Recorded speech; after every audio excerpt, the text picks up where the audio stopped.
पकडलेला कॅच, मुकेशने अडवलेल्या बाउंड्र्या, रुपेश पाटीलने केलेली ती बॅटिंग पुढे जाण्यासाठी त्याजवळ दिलेली साथ, मागच्या डिक्लेअर टुर्नामेंट काढलेल्या त्या 2 धावा गटाची मॅच निघताना अशा अनेक किस्से, पियुषची केलेली बॉलिंग, आकाश पाटीलनं हेलिकॉप्टर स्ट्रोक, यॉर्कर बॉलर मारलेला तो षटकार, प्रत्येक गोष्ट प्रत्येकाची कामी आली. SP बिलोची टीम फायनलच घेणार हे तुमच्या मनामध्ये होतं का सुरुवातीला? 100%, कारण आम्ही आबिड घरला हरलेलो होतो. तिथूनच आम्ही ठरवलं होतं की आणि पियुष पाटील आणि दीक्षित पाटील हे यंगस्टर चांगले काम करत आहेत.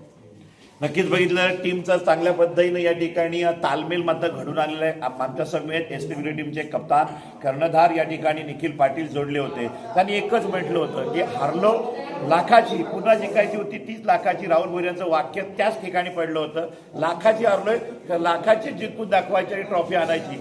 आणि ते वाक्य मात्र स्पष्ट आलं. संदीप पाटील यांना नाचतानाच मैदानामध्ये अवघ्या महाराष्ट्राने बघितलं.